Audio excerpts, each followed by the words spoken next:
Picture this. Paris, 1793. You're a magistrate. Not rich, not cruel, not particularly important. You even cheered when the Bastille fell. But someone wrote your name on a list, and you never found out who. The trial lasted 4 minutes with no defense. Now it's a Tuesday morning, and you're standing in the courtyard of La Force prison with 30 other men, listening to someone read names. It's the strangest kind of dread, standing there in the cold, hearing name after name, knowing yours is somewhere on that list. They read it. Minutes later, you're at Place de la Révolution, looking up at the guillotine for the first time. It's taller than you expected. The executioner straps you to the Bastille board without ceremony. He's done this 40 times this week. The wood is cold against your chest as they tip you forward. And now you're looking straight down at a straw-lined basket about 6 inches from your face. The lunette closes around your neck. You take one breath. Oh, hey there. Today, we are talking about one of the most famous execution devices. See, the guillotine was invented to be humane, the most merciful way to die the 18th century could imagine. And in some ways it was, but in one very specific, very disturbing way, it might be the most unsettling death ever designed. Because the blade does its job in 1/100th of a second. Your brain, however, didn't get the memo. It keeps going. For up to 13 seconds after your head is no longer attached to your body, you might still be in there, aware, wondering what that rushing feeling was. Let's find out what those 13 seconds feel like. First, let's talk about the guillotine, because understanding what it is makes what happens to you so much worse. Contrary to belief,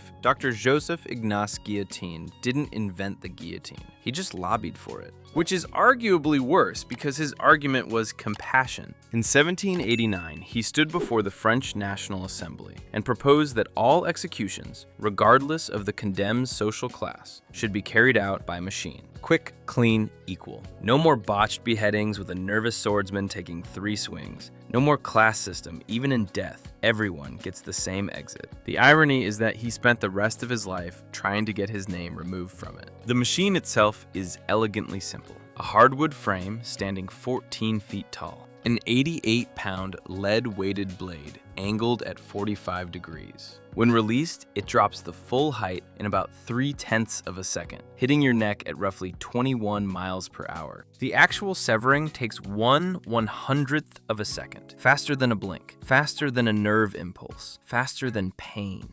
And this is where it gets complicated. Because the guillotine was designed around one assumption. Cut the head off fast enough and death is instant, clean, humane. And mechanically, it delivers. The blade does its job perfectly, every time. The problem is that the job was done so perfectly that your brain does not even have the chance to register what happened. Your brain consumes more oxygen than any other organ in your body. It has reserves, small ones, but reserves nonetheless. And in the seconds after decapitation, before those reserves run out, there is a window. A documented, debated, deeply unsettling window where consciousness may still be present. How long? The current scientific consensus is somewhere between 5 and 13 seconds. Which doesn't sound like much until you're the one in the basket. All right, let's go second by second. The drop. The blade is released from 14 feet up. It takes 0.3 of a second to reach you, which means you hear the crowd, you feel the wood, you smell the straw, and then there is no transition. Sound travels slower than the blade falls. You don't hear it coming.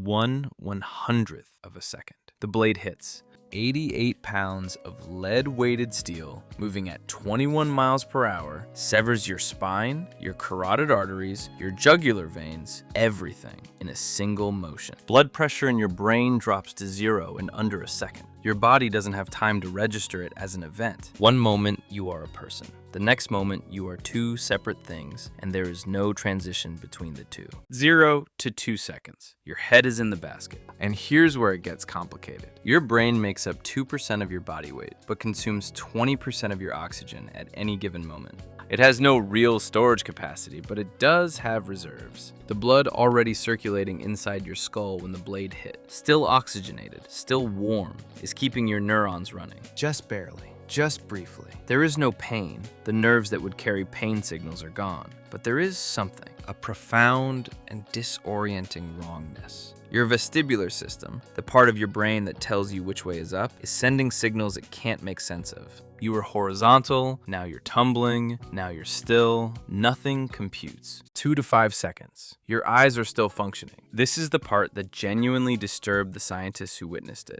In the weeks after the guillotine's introduction, doctors would rush to the basket immediately after execution and call the condemned person's name, watching for any sign of response. Several documented cases reported eyelids flickering, eyes attempting to focus, facial expressions shifting. Dr. Jean-Baptiste Vincent Laborde recorded a severed head appearing to focus its eyes when its name was called before going blank. Whether that represents actual consciousness or just neurons misfiring as they die is a question science still hasn't fully answered. But your eyes are open. The basket is dark and smells of straw and iron. You can hear the crowd, muffled now, like sound through water. Your brainstem, evolutionarily ancient and extraordinarily stubborn, is still trying to keep the lights on, even as everything else is failing. 5 to 8 seconds. The oxygen reserves are running out. Scientists measuring brainwave activity in decapitated animals have recorded continued electrical activity for up to 30 seconds after severing. In humans, the window is shorter, but it's there. Your neurons are firing on fumes now, like a phone screen at 1% battery, still technically functioning but failing fast. Your vision is narrowing,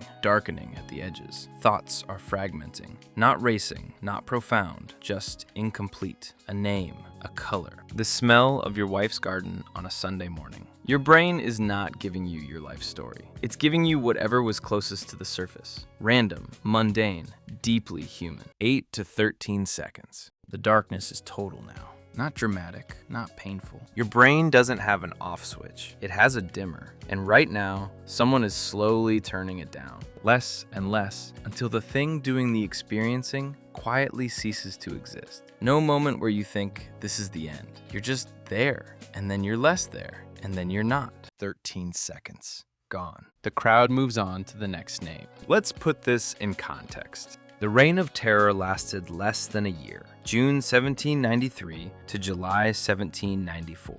In that time, roughly 17,000 people were officially executed, and up to 40,000 died in total, when you include those who died in prison waiting for a trial that never came. The guillotine was used approximately 2,700 times in Paris alone. At its peak, the executions were happening so fast that local residents complained about the smell. You were one of 2,700, a magistrate who cheered when the Bastille fell, killed by the revolution he believed in, for reasons nobody fully documented. The man most responsible for the terror, Maximilien Robespierre, was arrested in July 1794 and guillotined on the same machine he'd sent thousands of others to. The crowd cheered just as loud. Here's the detail that tends to stop people. The guillotine remained France's official method of execution until 1977. The last person executed by guillotine in France was a Tunisian man named Hamida Jandoubi.